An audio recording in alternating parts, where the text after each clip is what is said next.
Hi folks, and welcome back to the channel. And I thought today we'd have a bit of chat about why van life in France, Europe, generally Spain, Germany even, why it's easier than it is in the UK.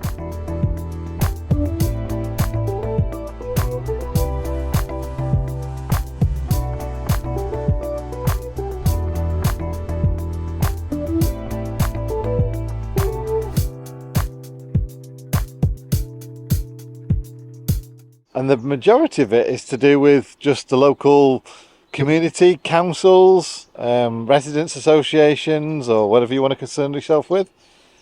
Basically, in Europe, they seemingly care about their residents far more than the UK government or councils do.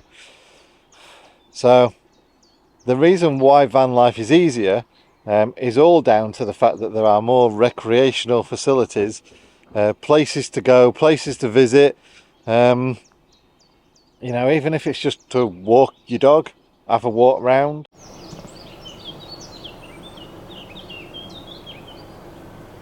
So places like this are far more common across Europe, basically because the people just want more things to do.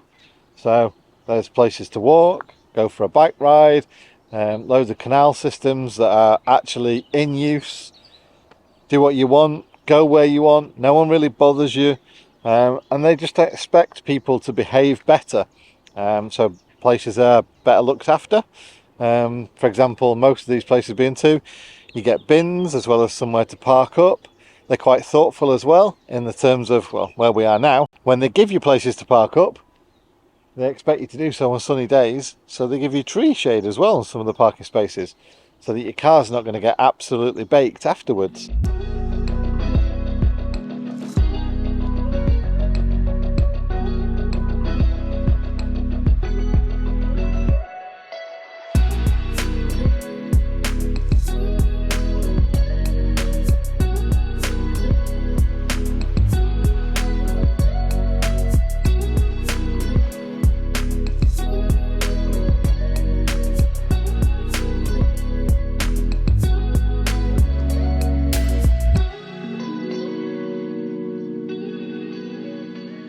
Later last year I went around Norway and Sweden, and I had a chat with some of the locals there about some of the places that they get offered near lakes for, you know, swimming or kayaking and fishing.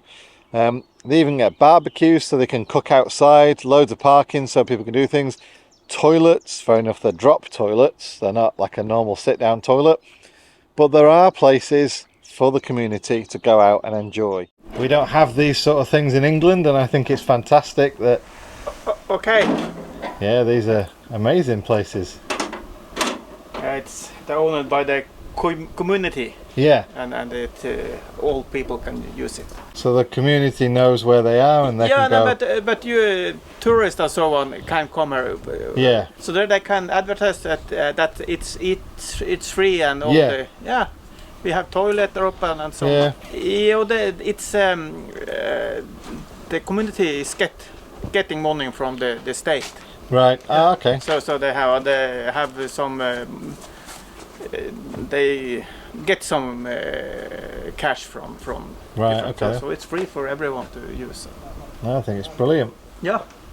And I think this is the fundamental thing. If you find them in the UK, they'll probably charge you for it. There's probably a car park near the park you want to go to.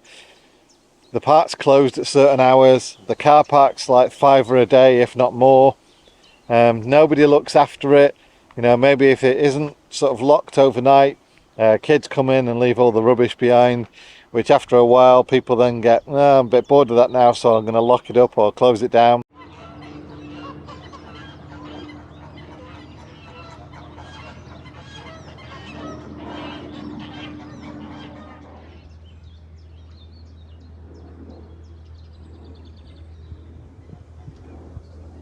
So it's obviously a cultural thing. It seems to be in the UK. Generally, people don't look after things, or they don't show them as much respect. So over in Europe, these places are far more prolific. People are looked after well. they're given things to do in their spare time to go out and enjoy themselves. So using France as an example, there's about 26% more land in France compared to the land in the UK. So there's more open spaces for these places to exist, for more recreational areas, and for more places that you can go and sort of like get out of the way, I guess, from towns and cities. But there's 500,000 more people in the UK compared to France. So if you think of it that way, there's so much more open space for fewer people around in France, which means that maybe people aren't just as much agitated with each other, and therefore you do get a bit of a more, what can we say, liberal kind of society, in that everyone just accepts that we all need a bit of space over here. And yeah, getting out in your motorhome and camper van, well, that's really encouraged. And it's probably the same in Norway. There's more open land for the population, same in Sweden, certainly same in Spain. So UK's probably the biggest thing is that we've got people that don't go around respecting everything that we've got, and the fact that there are so many more people using those services, that it creates a bit of a problem, which unfortunately means that if you are thinking of coming out into Europe, you are going to get spoilt rotten with places to visit, places to park up, to enjoy your van in a scenario like this where you can camp, no one's going to worry, you've got a bin nearby, sometimes you can get water or a toilet, and they're all free, even free electricity as well, these park-ups. And the only thing really that is expected of you is that you look after the place, and I guess that you pay it back. So for example, when we stay in places like this, we always make sure that we nip to the local shops, and just, yeah, buy the things that we would otherwise buy from a supermarket but use from the local little shops. And that's our way of saying, well, thanks for having us, and here's a little bit of money back. So if you are looking at van life in the UK and thinking, you know what, fed up of these height barriers and you're not allowed to park here overnight, and someone knocking on your door in the middle of the night telling you to move on, or just generally not finding park-ups that are peaceful or things around you to do, then yeah, spend your money in a country that enjoys looking after you. Spend your money in a country that appreciates you, and spend your money in a country that provides all sorts of stuff for free.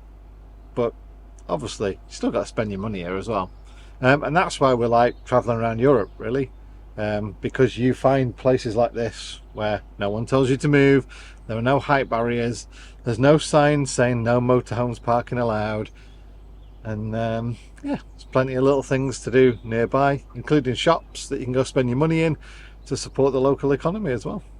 And there's so much more space as well.